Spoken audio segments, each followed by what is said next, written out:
Hello, and welcome to the Artificial Podcast, with your host Nick Myers. Artificial Intelligence, voice recognition, machine learning, robotics, actionable analytics. It is Nick's goal to help everyone understand how AI and voice technology are reshaping our lives both personally and within organizations. Your glimpse into the growing world of AI and voice first starts now. Nick Myers. Nick Myers. Nick Myers. Nick Myers. Welcome to the Artificial Podcast. My name is Nick Myers, and I am here to help break down topics in emerging technology, artificial intelligence, and voice assistant tech to help everyone understand how these technologies are impacting our lives both personally and within our organizations. The Artificial Podcast is brought to you by Red Fox AI. Red Fox AI helps give brands a voice by leveraging the power of AI and voice assistant technologies like Alexa and Google Assistant. If you or your organization is interested in sponsoring an episode, please send an email to the Artificial Podcast at redfox-ai.com. If you like what you hear, please subscribe and leave us a review on Apple Podcasts, Spotify, Google Podcasts, or anywhere that you stream podcast episodes. You can also follow the Artificial Podcast on Facebook, Twitter, and YouTube by searching for the Artificial Podcast. You can join our brand new Facebook group exclusively for listeners of the show, where you can meet other artificial podcasters from around the world who are interested in emerging technology just like you. A link to our Facebook group has been included in the episode notes. Thank you for listening, and now a quick word from our sponsors before we jump into this week's episode. Hey, Brett. What's up, Nick? You know, on the Artificial Podcast, we talk a lot about the future of conversational AI and voice assistant technologies, right? So you mean basically in every episode we do?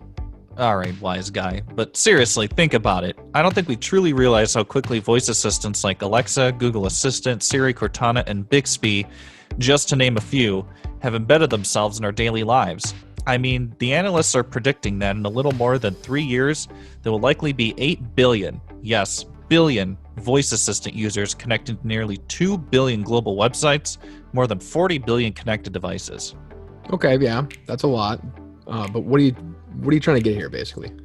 Well, I guess what I'm trying to say is that for numbers like these to truly become a reality, a few things need to happen. Yeah, like more technology innovations? Well, yes, but I'm thinking of something more, something even more important.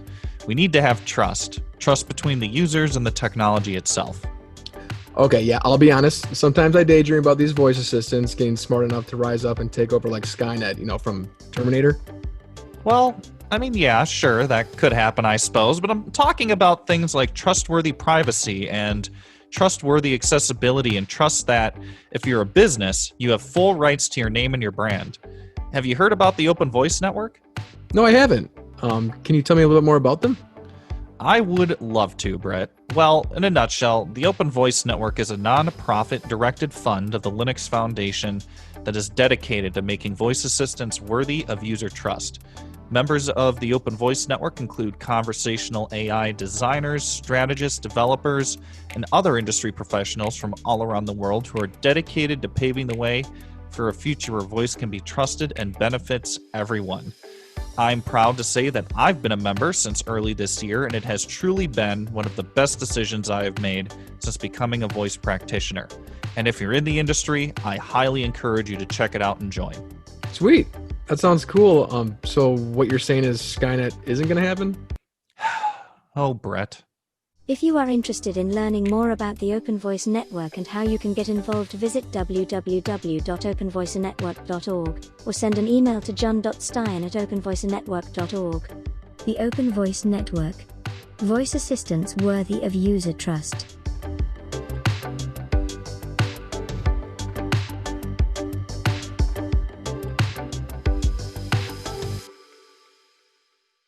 Hey there, Artificial Podcasters. Welcome back to another week and another episode of the Artificial Podcast. Nick Myers here again, and this week I am excited to welcome Pete Dulcamara from the Kimberly Clark Corporation to the Artificial Podcast.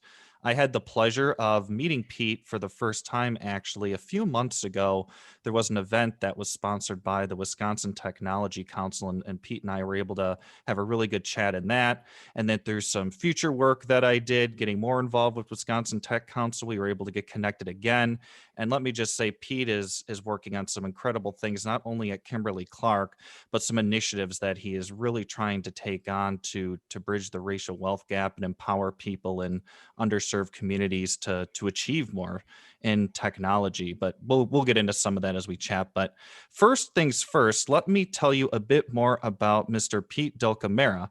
So Pete Dulcamara is the chief scientist and technical vice president for the Kimberly Clark Corporation. He is responsible for developing technology strategies at the enterprise level, building technical talent globally, and fostering a culture of scientific excellence and value creation. Pete, welcome to the Artificial Podcast. How are you? Hey, great, Nick. Hey, great. It's great to be here. Thank you so much. Thank you for taking the time. I've been really looking forward to our conversation. Again, just everything that we've kind of been talking about over the last few months, a lot of the initiatives that you're really starting to make some headway on, it sounds like, from what we were just talking about in our pre-chat here. So I'm really excited to dive into some of these things that you're championing, really. Yep, me as well. Awesome. So let's kick things off with what, as I commonly like to do with people I bring on the show, what has your journey been like so far? And how did some of your past experience, maybe both professional and personal, lead you to your current role at KCC and ultimately some of the things you're working on the side as well? Yeah, absolutely.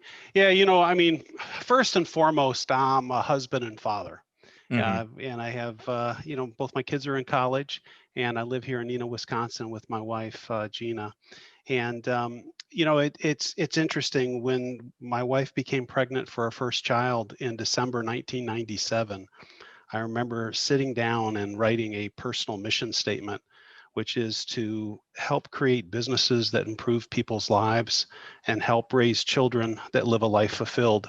That's And awesome. it's incredible how that personal mission, that true north, has guided me through my career and every major career decision that I've had to make. It has to answer the question: does it help me, create businesses that improve people's lives, and does it Mm-hmm. help me raise children that live a life fulfilled? So that has really been my guide. I always think of the quote by Omar Bradley, which is, "We need to navigate by the stars, not by the light of every passing ship." I love that. And I think that's the key, is putting those stars in the sky that we're going to navigate by. And so, you know, my career, just real briefly, I'll give you just a short synopsis. I've been with Kimberly Clark for 14 years.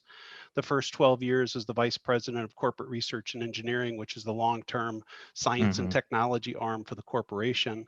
And the last 2 years, I was named as the first chief scientist, really in the history of the company. Mm-hmm. And my role really is to discover what's next for Kimberly Clark. And prior to KC, I was with the Dow Chemical Company for 18 years. And then prior to that, I was a professional student for about 8 years. Nothing wrong with that. Yeah. Awesome. So my background is in chemistry and math and physics, and did my graduate work in chemical engineering at Oklahoma State University. And then Dow Nice. hired me, moved me to Texas, where I met my wife. They moved us to Michigan, where we had our kids. And then I came to Kimberly Clark, or we came to Kimberly Clark, and where we raised our kids here in Wisconsin. Fantastic. No, I really like how you have that personal mission statement that you've been hanging on to. And, honestly, I think you're the first person I've ever talked to who's actually, who I've encountered who's actually done something like that. And again, from, all the different conversations we've had, and, and being able to work with you on a couple different things here, it just seems like you're really holding true to that, which is just fantastic. So that's, yeah, I don't know what else to say other than that's awesome. And that's inspiring, truly, and inspiring to me. Well, Nick, it's kind of interesting, is I have never thought of myself as an employee of Kimberly Clark, and I've never thought of myself as an employee of Dow Chemical. Mm-hmm. I've always, and it's not that I'm a megalomaniac, right? But I wake up in the morning thinking Kimberly Clark works for me, right? So I've got this personal mission statement to help create businesses that improve people's lives, but I don't have the financial or technical wherewithal to pull it off. But Kimberly Clark does. And so I keep Very thinking to good point. myself, how do I use Kimberly Clark to create businesses that improve people's lives? And I'm just fortunate that I work for a company like Kimberly Clark, whose vision is to lead the world in essentials for a better life. And so you got this great overlap of the Venn Yeah. diagram of my mission and their mission, and I always define stress as doing something that you hate. And doing something you love is called passion. And so it's Yes. easy to be passionate about working for Kimberly Clark, or have Kimberly Clark work for me, because it's achieving both our missions. That's a really I like that mindset. Again, something I haven't heard too often of. But honestly, I think if more people adopted your mindset of instead of them working for somebody else or being employed by somebody, and more like the company is working for you because it also aligns with your own mission and vision for your life, that I think a lot of people would be happier. I think you and I could probably both agree on that. Oh yeah, and I think that's the real key we need to seek is joy in work. I'm always amazed. We all go through our life, raising families, paying our bills in time, volunteering in our community, and somehow we walk through the doors of a corporation and we're brain dead and need a supervisor and manager Yeah. to tell us what to do. Yep. We don't need supervision. What we need is leadership. And with that leadership, I think people are intrinsically motivated to do the right thing. I 110% agree, and that's something I very strongly identify with as well. And I was also lucky enough at my old full time job prior to transitioning into my company full time, where that was how the owners of the company I work for treated everything very open. They very much wanted to empower individual leaders within the company, myself included, allowed us to try things, fail, and learn. And I learned so much from that experience. So I agree with you 100%. That is definitely something that I wish I could say that I heard more people talk about just in the general world of work. So it's really fantastic to hear that, that's a really big part of your role and what you're working towards at Kimberly Clark. So with that in mind, what has it been like overseeing, since you're chief scientist, and I would imagine technology plays into that, innovation as well. So what has it been overseeing technology, innovation, and trying to anticipate what's coming next, really at one of the world's largest consumer packaged good companies that produces so many different brands that we're all familiar with, like Kleenex, Scott, Huggies, et cetera. What has that been like? Yeah, it's been really exciting to work for Kimberly Clark. Because sometimes you think, well, golly, what more can you do with a roll of toilet paper, right? You know what I'm saying? It's like, I mean, come on, you can't get too serious about that. Yeah, It's just that's toilet paper, true. right? Right. I But love it. but it's interesting to look at the history of KC. KC started in 1872 right here in Neenah, Wisconsin. And for the first 50 years, it was really a paper-based company. Hmm. And in 1914, we hired our first head of research, Ernst Mahler. And he asked this question, which is, what if we could turn a tree into cotton and Mm, develop cotton? And from that came Cortex and Kleenex and 50 years of paper-based no consumer kidding. products.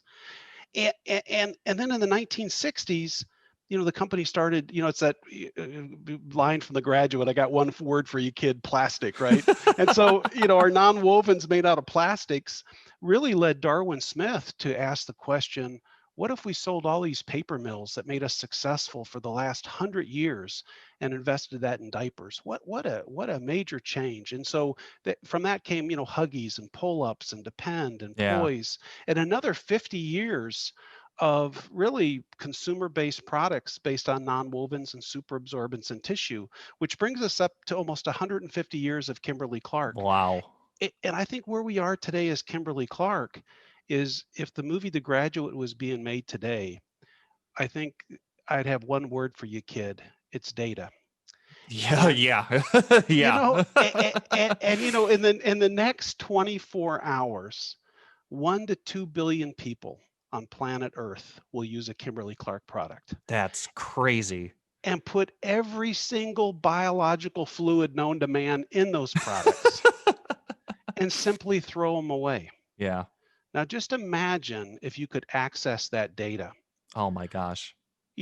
Imagine what you could tell a consumer about their health, about their nutrition, about their sleep, about their well-being, And imagine that data coming back to Kimberly Clark so that we could really understand the supply chain and the value chain and Yeah. improve our offering.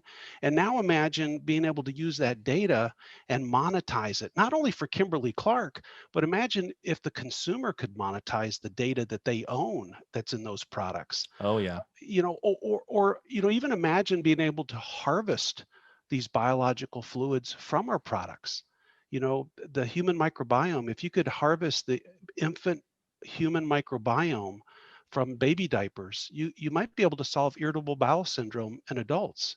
Or imagine being able to harvest stem cells from menses and Mm, feminine hygiene products to be able to cure Alzheimer's and cancer.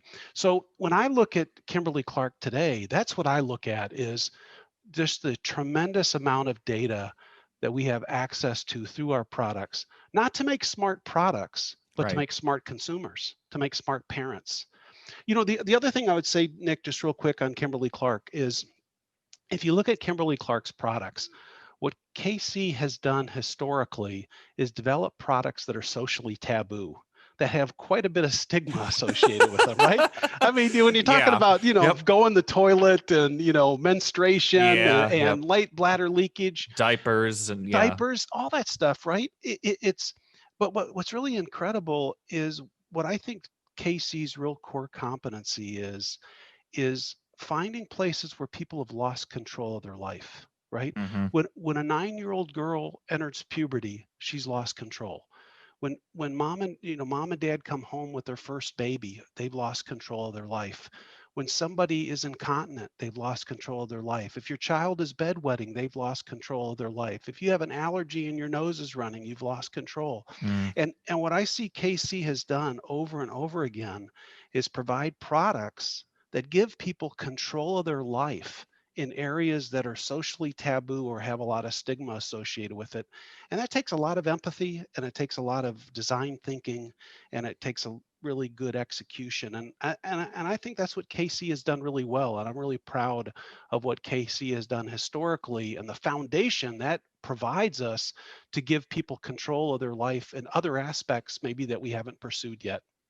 That's really interesting you say all that, Pete, because again, I think when you think of some of the, to your point, some of the products that KC produces, you don't think, well, what does that have to do with innovation or what does that have to do with technology?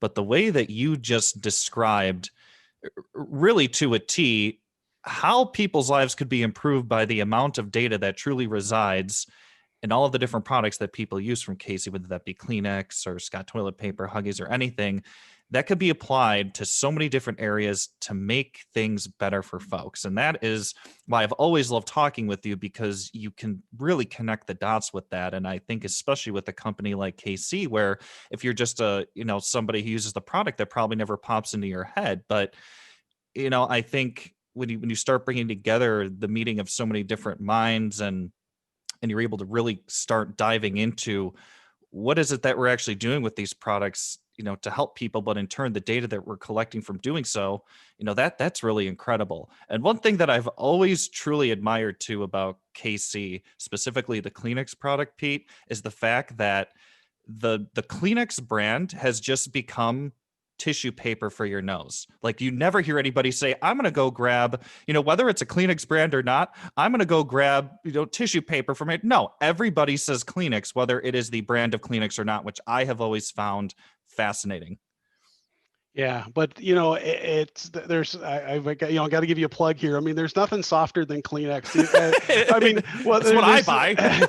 There's some technology that we developed a few years ago, and it deemed Kleenex the America's softest tissue. And there's quite a bit of sophistication that goes into the surface of a Kleenex tissue to provide that softness and that strength. But one of the things that's and I know it's not the conversation today, but just around sustainability, part of the challenge as chief scientist that I've helped lay out is, how do we make tree-free paper? How do we make petroleum-free polymers? Yep. How do we make asset-free manufacturing? How do we provide container-free packaging? And those are all things that we're working on as Kimberly Clark. And we have, there's other plants that we can use besides trees. to make our tissue. We've looked at everything from algae to sugarcane bagasse to Wow. bamboo. I mean, over 30 species of plants that we've looked at. And even the petroleum free, I find it amazing that nature spent 62 million years driving hydrocarbons deep into our lithosphere. Yeah. And we as humans over the last 150 years have pulled those hydrocarbons up and burned them in our biosphere. Yep. Right? I mean, Yep. what It's rational crazy, right? species, what rational Yep. species would do that? Yep. But the answer is right in front of us, which is rather than using hydrocarbons from petroleum, let's use carbohydrates from plants and use the free income of the sun and CO2 and water to create complex carbohydrates that we can use as polymers for our products. So those are some of the things that we work on as Kimberly Clark, and I have the privilege and honor to help try to drive. And by no means am I doing those things, helping to guide those things as best I can. That's fantastic. And I truly think we're really starting. I could be wrong, but I just get that feeling that we're really on the cusp of this sustainability initiative and movement just all over the place. I really think the problem of climate change is really starting to hit people at home, of course. And again, not to get off on that tangent, but trying to draw it back to everything you just talked about in the innovation part of it, because you look at what we've gone through just this year with the fact that they have to start naming hurricanes after Greek letters, and the fact that we have wildfires out west that are the worst in history. Same with Australia. Australia was on fire for like 2 months at the start of the year. So I think it's really starting to hit people at home, and they have no choice but to be more cognizant of it, right? So to hear that a company like Kimberly Clark, who has always really worked with paper products and plastic, is really honing in on the future of sustainability, because I really think we're going to see a huge shift over the next 10 years. And I know that's something we'll kind of talk about here in a bit with what you've been working on. But Sure. I'm really glad you brought that up. So switching gears a bit, I know when we first had our chat about what we could talk about on the podcast, and even some different discussions we've been in, you told me about this concept of humanity-centric innovation that you've been working on. And I just think it's absolutely incredible. And again, I can't appreciate enough you sent me that slide deck, because it made me think so much. But if you can talk a bit about what exactly is humanity-centric innovation, and what led you to really develop that concept. Yeah. No, thank you, Nick. Yeah. I think historically, KC has been a company that's had brand-led innovation. We start with, what's the brand promise? And that really starts to drive our innovation. And we've evolved from brand-led to consumer-led to today, I would say we're a human-centered design company. Mm-hmm. And historically, innovations come at what I call the creative collision. And the creative collision is a consumer need coupled with a business model that makes money, coupled with an advantage capability, primarily through science and technology. So it's what's needed, what's possible, and what's required. So what's needed by the consumer, what's possible through science and technology, and what's required for business success. And if you have all three of those things, that's the creative collision of innovation. And you can actually start with any one of them, but you need all three to have an innovation. So you can start with a need, but if you don't have the technology or the business model, you're not going to get there. So you need all three. Right. And so what humanity-centric innovation is really taking that a step further, which is really asking ourselves, what are the needs of all of humanity? And if we solve those problems for humanity, not only does society benefit, but the individual benefits and the consumer and so forth. And so when I think about humanity-centric innovation, I think the UN SDGs, the UN Sustainability Development Goals, really speak well to this. This is things like let's end poverty, let's end hunger, let's achieve gender equality, these type of things. And you might ask yourself, well, how does that relate to Kimberly Clark? But you take something like gender equality, I think the Cortex brand can be that brand that helps overcome the stigma of menstruation, Yeah. allows girls to become educated and to empower women as one of the vehicles to achieve gender equality. So when I talk about humanity-centric innovation, rather than focusing on the Cortex brand of maybe, enabling a woman's progress, it's about being the company that helps achieve gender equality as the higher ground that we might want to pursue. Another example is, imagine if every time you bought a box of Kleenex, you were reversing global warming because you Yep. knew that Kimberly Clark was using regenerative agriculture to sequester CO2 in the soil of the plants that we were growing to make our products, right? So it's those kind of concepts of humanity-centric innovation is about taking climate action by coupling that need with a business model. And one of the things I'm advocating is what I call 21st century business models, and we can talk more about that, Yep. coupled with exponential technologies that can actually accelerate the execution of that vision. So that's what I mean by humanity-centric innovation, if that makes sense. Yes, I think that was an incredible explanation. And again, from the moment you first told me about this, it's I've just been able to think about so much with it. And to your point about, if you were to purchase a product, say like Kleenex, that you knew every time you purchased a box, you were helping to solve a problem at the same time. I mean, Pete, I'd be purchasing hundreds of boxes of Kleenex if I knew it was helping to fix climate change. Right? So, Right. but I think that's the shift that really is happening, and people are expecting more of that from, I mean, the brands that they've used for a long time, but future products that come to the market, especially as you tend to look at, younger generations, younger millennials and Gen Z, they're expecting more of that altruism from the products and services that they use. So I think your concept here of humanity-centric innovation and bringing all that together for that creative collision, if you will, to actually move a lot of that along, no matter what kind of brand you are, I think is absolutely genius. I wish, like, if COVID wasn't happening, of course, I'd try to connect you with as many people as I could to get you on stage, because I think this is such an incredible concept. Now, you brought up briefly some of the different components of this, needs of humanity, new business models, and exponential technologies. So, and those all merge together to create this creative collision of innovation. Would you be able to briefly explain each one of those and maybe their importance to the overall concept, if you can? Yeah, absolutely. And before I do that, one of the things that I'm known for asking at Kimberly Clark is this question of who wants to be a billionaire. Yes. Because and what I ask all the employees, I was like, man, who wants to be a billionaire? And I'm telling all of your listeners right now, every single person listening to this has an opportunity to be a billionaire. If we just stop defining a billionaire as somebody who accumulated $1 billion and was somebody that helped 1 billion people. And that's really the focus of humanity-centric innovation, is finding your massively transformative purpose of how you can positively impact 1 billion lives. That's what Singularity University talks about. And I think there's a real opportunity working for a company like Kimberly Clark, knowing that 1 to 2 billion people use our products every day. Right. But the thing is that if 1 to 2 billion people are using our products every day, that means 5 to 6 billion people are not using our products every day. So there's a tremendous opportunity to be a billionaire and affect 1 billion lives. And the way we do that, to answer your question, is really, I think, through this idea of humanity-centric innovation. And so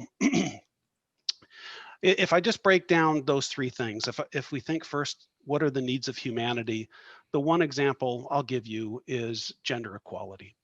And I don't know if your listeners have seen the World Economic Forum data, but if we stay on the current trends that we're currently on as a society, it'll take almost a century to close the gender gap. Wow. On the world, right?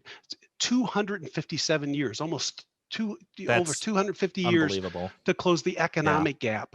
100 years to close the political gap, a decade to close the educational gap. And the one thing I keep asking myself, if in the 1960s, if we could go from the Earth to the Moon in less than a decade, why can't we close and achieve gender equality by 2030? Exactly.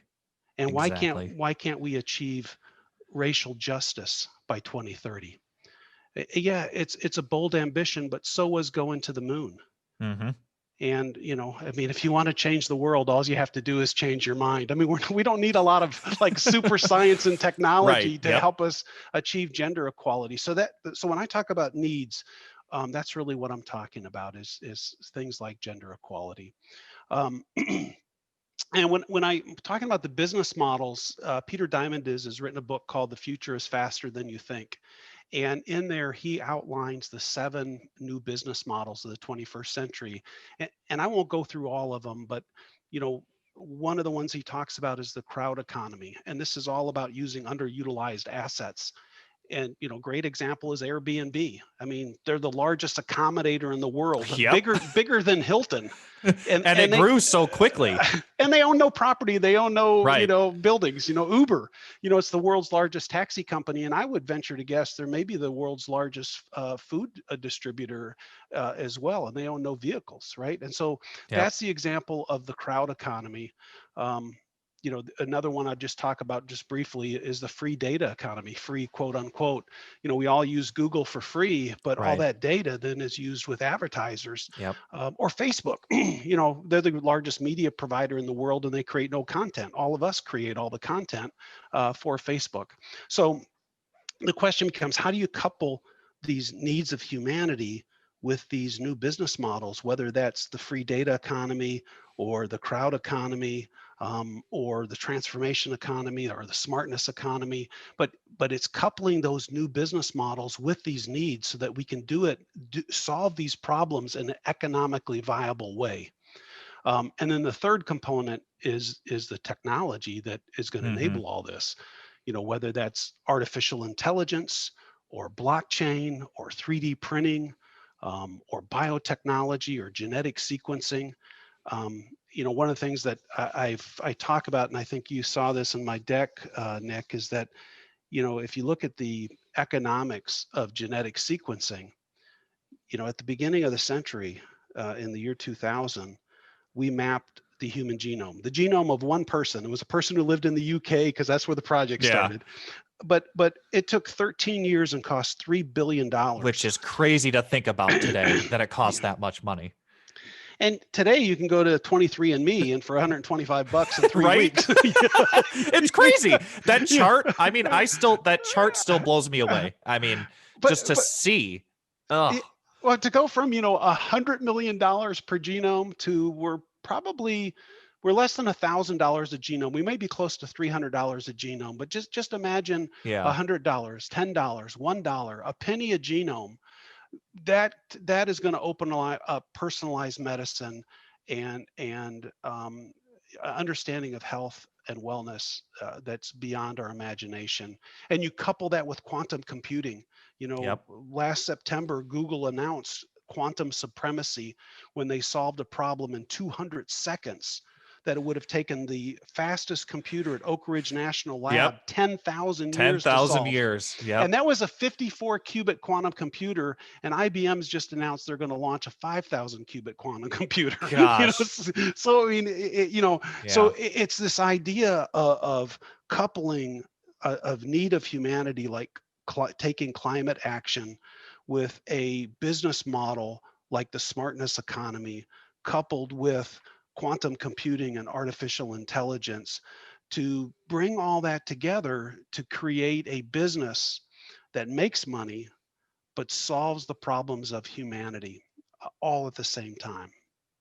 That's the idea of humanity-centric innovation. That would truly be the best thing ever. And that's why I love this so much, because it's like it captures everything. If people were to start generating businesses around that concept, where not only, of course, the goal is profit, but the goal is we're helping people at the same time.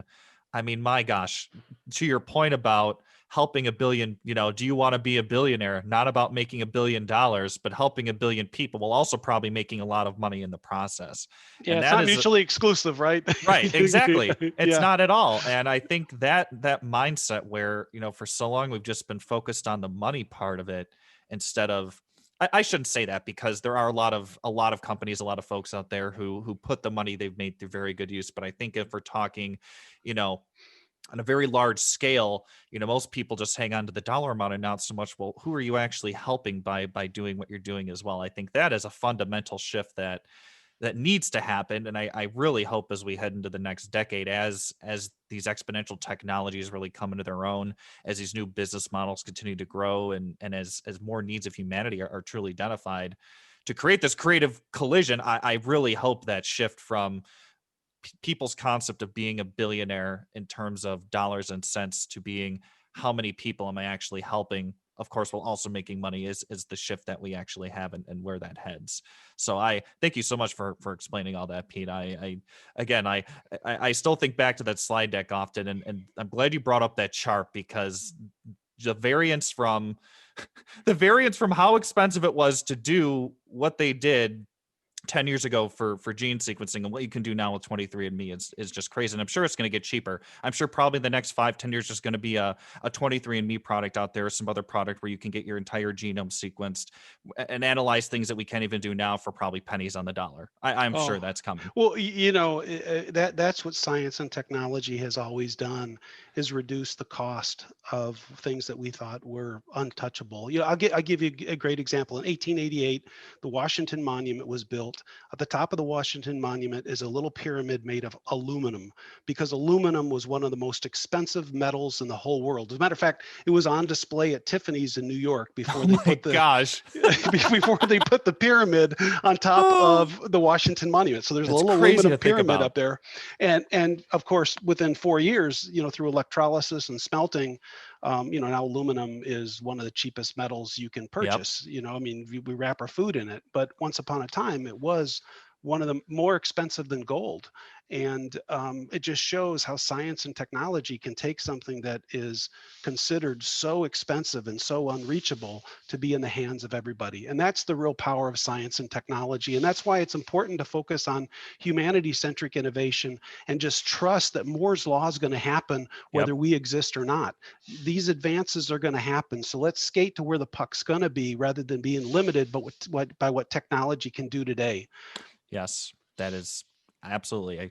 I'm finding a hard time to say, because I agree with you so much. Like I think you're exactly right with all that. It's about being future focused and bringing these three pieces of the puzzle together to really progress all of this forward for the benefit of everybody, as opposed to the benefit of the few. And I think that's something we'll be talking about here in a second. But before we transition into that, the exponential technologies piece, of course, really interests me. So maybe a bit of a loaded question here, but if you had to choose one emerging technology, Pete, whether that be AI, blockchain, biotech, gene sequencing, that you think will fundamentally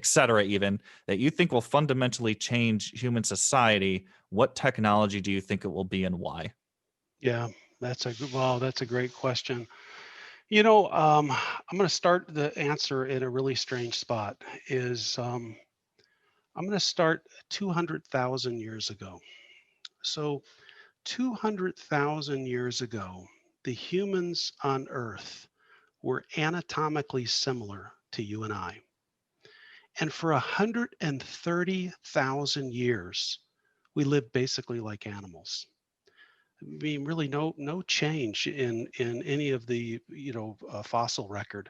Can you imagine living in a world where the next 1,000 years looks like the last 1,000 years for 130,000 years? Oh my gosh, no. That's how we lived, how humans lived, that we're just as smart as you and I on this planet. And then 70,000 years ago, something happened. Nobody knows exactly what. But what archaeologists will tell us is there was an explosion of art and tools and human migration. And what anthropologists will tell us is we learned to talk. We discovered speech. We invented language. And every time we've changed how we connect and communicate and collaborate as a species, our world has fundamentally changed. Whether that was learning to speak or to write or to mathematics or the printing press or telephony or the internet or the World Wide Web or 5G, every time we've changed how we connect, communicate, and collaborate as a species, our world has fundamentally changed. And I think the technology that is going to take us to the next level is artificial intelligence. I think this the AI is that great enabler that is going. It's going to be much like when we learned to talk 70,000 years ago. The world of yesterday is going to look nothing like the world of tomorrow. That's what you talk about when you think of the singularity. I mean, we had a singularity 70,000 years ago, which is, a direct correlation to everything we've done up until this point. And AI becomes that new step change that will put us on a new trajectory as a species. And I think for good, I think Yes. for good. So if I had to choose one technology, it would be AI, just because it is going to change fundamentally how we connect, how we communicate, and how we collaborate as a species. Yes, I 100% agree. You and I are very much on the same page with that. And that was actually really kind of the subject of the TEDx talk I gave last year was, I kind of took everybody through, almost kind of like what you just did, where we go through these different evolutions throughout humanity, where we create these different tools that help us become more efficient, save time, all this stuff.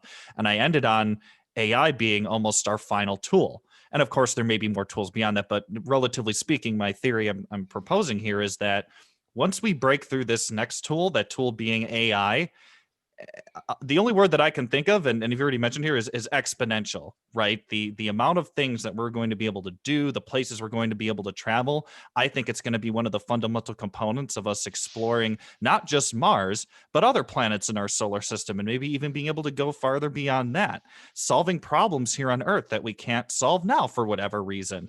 I agree with you 100%. It is going to be such a drastic change. I think a lot of people can't even fathom the amount of change. And I look, I'm 26 years old right now, and I often think, like, what is the world going to look like when I'm 40, 50, 60, 70, 80, and maybe even longer than that? Who knows if we'll come up with some way to extend life well into, hundreds by then. But I often think to myself, what is the world going to look like? And I often envision AI being everywhere. Yeah, well, I think so. I mean, just like electricity is in the background making everything work, AI is going to be in the background making everything work better. Yeah. I've talked about this before, maybe not on this show, but I mean, in the 20th century, every single industry was built on oil, electricity, and steel. That was the Yes. infrastructure of the 20th century. Yep. And the 21st century, data is the new oil, AI is the new electricity, and robotics is the new steel. Oh, And that's such a good comparison, Pete. Oh, that's so good. every industry is going to be built on data, AI, and robotics. That is the new infrastructure for the 21st century. The only thing I might add is DNA, but DNA is data. And Right. at the end, one of the things that I love this chart, and I had shared it with you earlier, is from ARK Investors. And I don't know if they would put it this way, but when I look at their chart, I mean, there's going to be more wealth created in the next 10 years than was created in the last 100 years. Which is And nuts. and that wealth creation is going to come from these exponential technologies we're talking about: blockchain, genomic sequencing, robotics, energy storage, and I think most importantly, artificial intelligence is going to underlie all of that. Yes, and actually, I'm glad you brought that up. This is a really good segue into something else I wanted to talk about briefly. So you just mentioned, of course, the amount of wealth that, of course, these exponential technologies are going to create over the next decade. So, of course, you and I both have talked often about not only the wealth gap, but of course, the growing racial wealth gap that is pervasive across the US and really to some extent the entire world. So, how do you think we can ensure that as this new wealth is created, it doesn't leave anyone behind, as has been the trend with this growing wealth gap we've seen since the 70s and the Industrial Revolution? I think this is one of the most important questions that we have to answer as a species, as a society. One of my greatest concerns is we're headed to what I'll call the great bifurcation Hmm. of the digital haves and the digital have-nots. And the digital haves will be very wealthy, and the digital have-nots will not be wealthy. We'll have states and countries and companies that will either be digital deserts, or they'll become digital oases. And as this gap bifurcates, it's going to create a lot of social tension. And unfortunately, as a species, we've usually solved great tension by going to war with I was one just going to another. say that through war. Yeah, and so we have to see that coming, and we have to close that gap. And I think the way we close that gap is we got to provide digital IQ to people. What's the difference between data science and machine learning and deep learning and predictive analytics and artificial intelligence and natural language processing? How do people use these tools, and how do we give people real tools in their hands to solve problems? I mean, we can give people a smartphone and a PowerPoint and Excel, but we need to give people tools in how they do social listening and virtual product prototyping and virtual product testing, and really understanding machine learning to optimize their processes. And so, I think this has to happen at every level, and it has to happen in our educational system. We need an education system for the 21st century. Yes. And you mentioned this whole issue around the racial wealth gap. And I don't know if your listeners know this, but if we were to close the racial wealth gap in the United States, it would add over $1 trillion to our GDP. And I think there's a tremendous opportunity for us. Over the last 10 years, American companies through direct foreign investment have invested over $3.5 trillion in companies in China.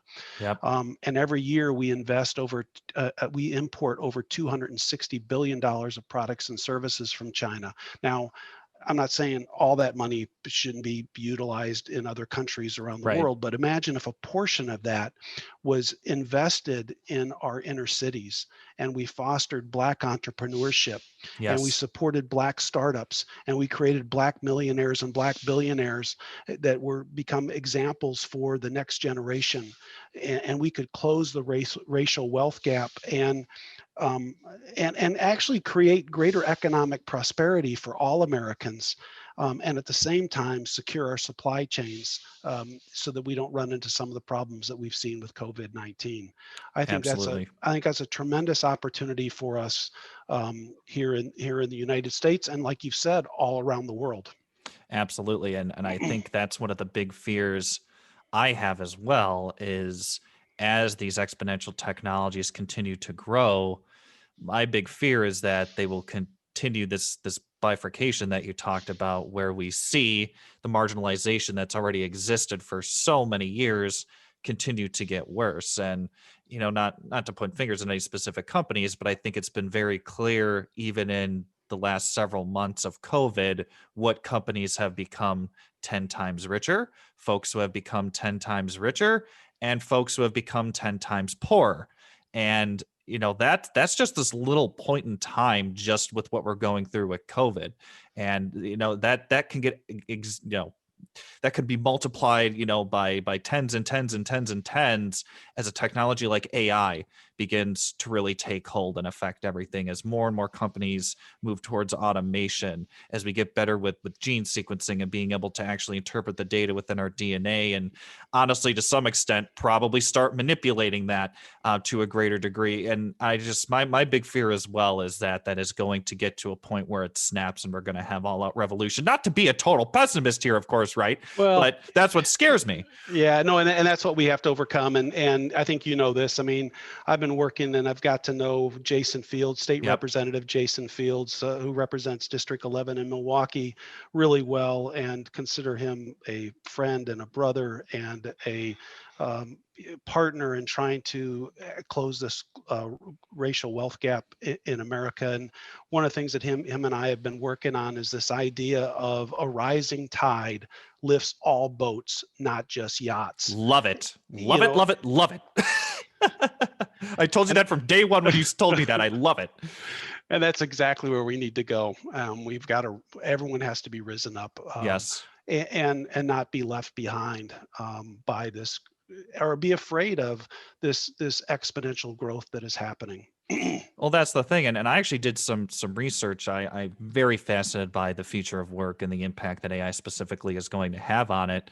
And a lot of the research that I've been finding is it's actually showing that it's actually more detrimental to the economy and wealth generation in the long run to continue to hang on to old outdated jobs that aren't going to matter in the new data economy or any of these new business models that you talked about. It's going to be very detrimental, and it's actually going to put people at a greater disadvantage if we continuously try to hang on to older jobs and older ways of working instead of innovating and skilling people for what is to come.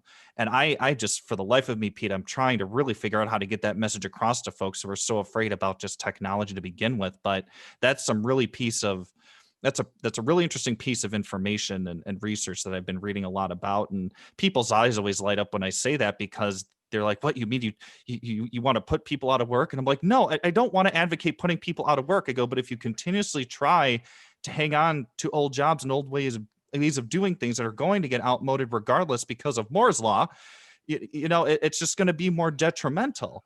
Yeah, well, we've seen this movie before. I mean, let's pretend that rather than it's 2020, it's 1920, right? It's 1920, and right at our fingertips are these technologies that have been introduced since the end of the Civil War. Since 1865, we've seen the advent of electricity and flight and the automobile and air conditioning. Just 15 years ago, Albert Einstein would have written his paper that laid the foundation for quantum physics, solid state physics, and the atomic bomb, right? Right. And you think about the massive change that happened in the world from 1875 to 1920. There's a great picture of Fifth Avenue in New York City that shows, in one picture it says "spot the car," and it's just all horse and carriage. I think it's like I think I've seen that 1902. actually. Yeah. Yeah, and then just in 1913, like a decade later, it says "spot the horse and carriage," and you can't because it's all cars. Right. I mean, and that's the kind of shift that happens so quickly. And so much like 1920. Here in 2020, right at our fingertips are these technologies that have been introduced since 1965.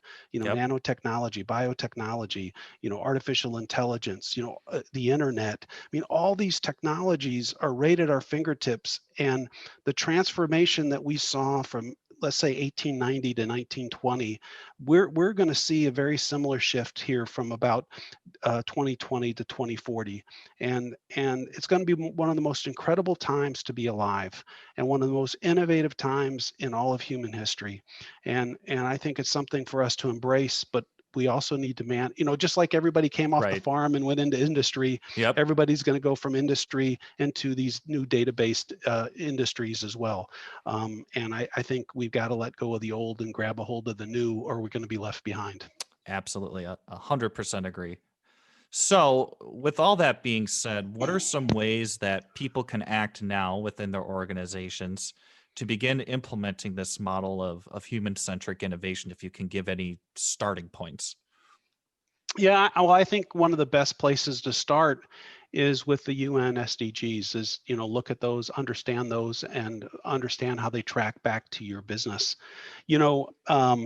Philip Crosby wrote this book, I think it was in 1985, it was called Quality is Free. And at the time, it was a radical concept because everybody thought quality is expensive. And what Philip Crosby said was, hey, if you do it right the first time, quality is actually free. And I think sustainability is free.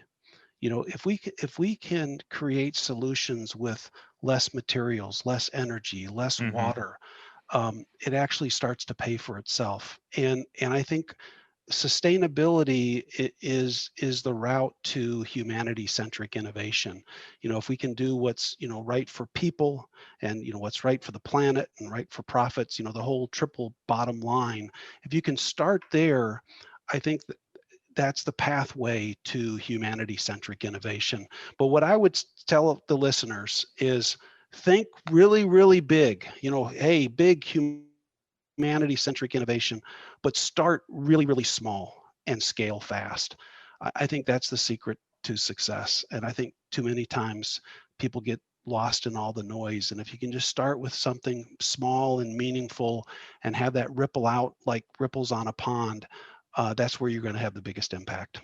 I think that's fantastic advice, because I've even I've fallen into that trap where, you want to do something like this and you want to figure out how to implement it to help serve more people, help serve, the planet, and be more altruistic with what you're doing. But, just getting so caught up in how big of a task it is, when really you can just focus on very tiny aspects of that and still have a very large impact. So I think that is excellent advice, and starting small, especially with a problem that honestly, it's like, I don't even compare climbing Mount Everest to this problem. This is a problem of epic proportions. The easiest way to do anything is to just bite off a tiny little chunk and rock it.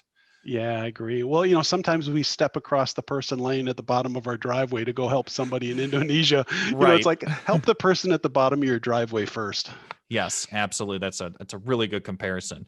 So then, Pete, as we kind of wind our conversation down, I would really like to leave on this question because I'm very curious to see what your thoughts are. So imagine you could snap your fingers and travel 10 years into the future. In 2030, how do you envision society and the world around us looking? Yeah, I don't know if it'll happen by 2030. I think it's going to be close, but I think imagine being able to upload your neural cortex to the cloud. Oh my gosh. I love You it. know, I mean, think about for a minute the ability to connect your brain. Elon Musk is already working on the Right. Neuralink, the ability to connect your brain to the cloud. And now imagine being able to connect that cloud to Starlink, which is the massive, satellite communication system around the world, coupled with artificial intelligence, where every single person has access to all knowledge on Earth. And we're almost there. With your smartphone you can look stuff up, but imagine now being able to know everything all the time simultaneously. Well, I think the great differentiator is going to be human creativity and Mm, human courage, right? If knowledge becomes a commodity and everybody knows everything, the great differentiator is going to be creativity that's very in interesting. connecting the dots to come up with new thoughts and new ideas to progress the human race. But the other thing it takes is the courage to execute. Yep. Creativity isn't enough, knowledge isn't enough. It really is about courage to execute. If you think about the world before the internet, Francis Bacon was right. Knowledge is power. And all of our businesses are all structured around pre-internet world where we have Yep. pyramids and corner offices and hierarchy and all this stuff that is all about knowledge is power. Well, in a world where everybody knows everything, Albert Einstein is right, which is imagination is more powerful than knowledge. And that's really the key to the future is imagination, creativity, and courage. Because I think in 10 years, everybody will know everything because our neural cortex will be connected to the cloud. I'm actually going to agree with you on that one. It's funny because um there's a show on HBO that I really like. I would think it was called Years and Years, and the whole concept of the show was they would jump like a couple years into the future with each episode. And it's funny, at the end of the season, I don't remember what year it was, but the whole series culminated in this episode where one of the family members that they were following in this show actually uploaded her consciousness into the internet, into computing, and she came through in one of the smart speakers. It was really cool. I'll have to it check was that out. it Yeah, was really, it's called Years and Years. It was years and years. so cool. Mm. And honestly, I think with how quickly everything is moving, I don't see why we couldn't, at least maybe at that point, testing it something, right? Yeah. And then there's this I know I keep drawing back to media, but I have this thing where I think Hollywood and media really actually can kind of predict the future in an odd way.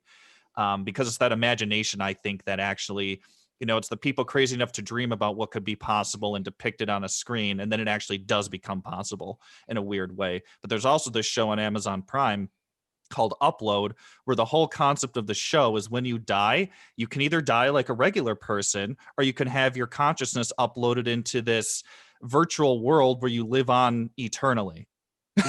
Wow. Wow. Wow. So I love that you brought that up because I think we're heading towards this. I really do. I Yeah. absolutely 110% do.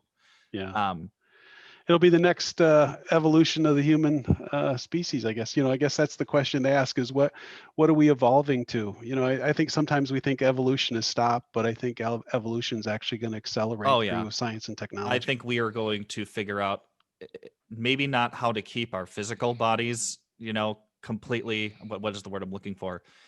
Eternal or everlasting. I think we're going to figure out we're going to figure out consciousness, and we're going to figure that piece of it out because one of my favorite books, Life 3.0, written by Max Tegmark, who's a a very well-known physicist at MIT, he pretty much laid out the argument that we know information is substrate independent, meaning information can take many different forms.